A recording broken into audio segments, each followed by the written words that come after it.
किसी भी अनजान महिला और अनजान पुरुष के बीच कई प्रकार के रिश्ते हो सकते हैं। दोस्ती, प्यार, शादी वगैरह वगैरह। कुछ रिश्ते दोस्ती से प्यार तक और फाइनली शादी तक भी पहुंच जाते हैं। तो वहीं कुछ रिश्ते ऐसे भी होते हैं जहां लोग शादी की कमिटमेंट नहीं चाहते, इसलिए लिव इन रिलेशनशिप में रहना शुरू कर देते हैं। हालांकि समाज के अनुसार यह अनैतिक भले ही हो, लेकिन भारतीय संविधान के अनुसार यह एक मौलिक अधिकार है जो हर भारतीय नागरिक को दिया गया है। अगर दो वयस्क लोग अपनी इच्छा से लिव इन रिलेशनशिप में रहना चाहते हैं तो रह सकते हैं। भारत का कानून इसकी मान्यता देता है। यहाँ तक कि भारत का कानून लिव इन के दौरान जन्मे बच्चे को भी वैधता प्रदान करता है। लेकिन इन तमाम सो कॉल्ड आजादी के बीच हमें यह जरूर रुक कर सोचना चाहिए कि क्या हर लिव इन रिलेशनशिप के पीछे प्यार होता है। जैसे दशकों से हमारे पास ऐसे अनेक लव जिहाद के केसेस आ रहे हैं जिसमें हमें यह देखने को मिल रहा है कि हर प्यार प्यार नहीं होता, उसके पीछे दिखावा भी हो सकता है। हमारे पास ग्रूमिंग गैंग के केसेस आ रहे हैं जिसमें हमें यह देखने को मिलता है कि हर दोस्ती दोस्ती नहीं होती, उसके पीछे छलावा भी हो सकता है। किसी जमाने में अहमद फराज साहब भी कह गए, तुम तकल्लुफ को भी इखलास समझते हो फराज, दोस्त होता नहीं हर हाथ मिलाने वाला। कहने का अर्थ यह है कि जो चीजें आपको जैसी दिख रही हैं, यह जरूरी नहीं कि हर बार वो वैसी ही हो। कई बार उसके पीछे कोई छिपा हुआ उद्देश्य भी हो सकता है जो हमें शायद ना दिखे। कुछ दिनों पहले इलाहाबाद हाईकोर्ट का एक जजमेंट आया। केस यह था कि एक मुस्लिम पुरुष और उसकी दलित महिला पार्टनर कोर्ट में अपनी याचिका को लेकर गए थे। हुआ यह था कि जो दलित लड़की थी उसके पिता ने उस मुस्लिम युवक पर SC/ST एक्ट के तहत और भारतीय न्याय संहिता के तहत अपनी बेटी के अपहरण का केस दर्ज कराया था। अब जब केस दर्ज हुआ तो पुलिस ने मुस्लिम युवक की तलाश शुरू कर दी।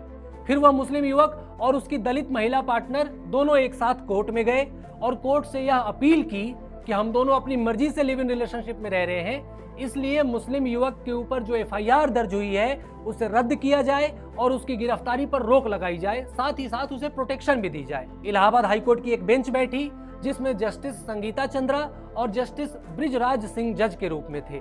इस मामले की सुनवाई करते हुए उन्होंने जो फैसला दिया उसके कई मायने हैं।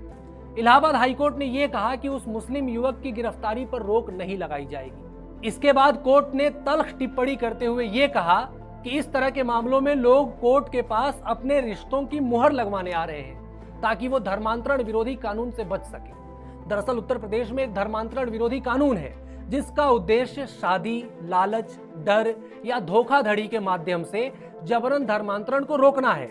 साथ ही बड़ी बात यह है कि इस कानून के तहत यदि कोई व्यक्ति धर्म बदलना चाहता है तो उसे कम से कम 60 दिन पहले जिला मजिस्ट्रेट को नोटिस देना होगा ताकि यह इंश्योर किया जा सके कि धर्म परिवर्तन अपनी मर्जी से बिना किसी दबाव के हो रहा है।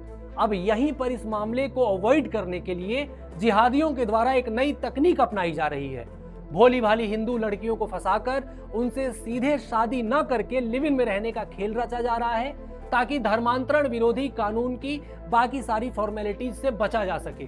अपने फैसले में इलाहाबाद हाईकोर्ट ने उस मुस्लिम युवक को एक तरह से रियलिटी चेक देते हुए कहा कि इस्लाम में तो लिव इन में रहना वैसे भी हराम माना जाता है, तो फिर तुम कैसे लिव इन में रह सकते हो।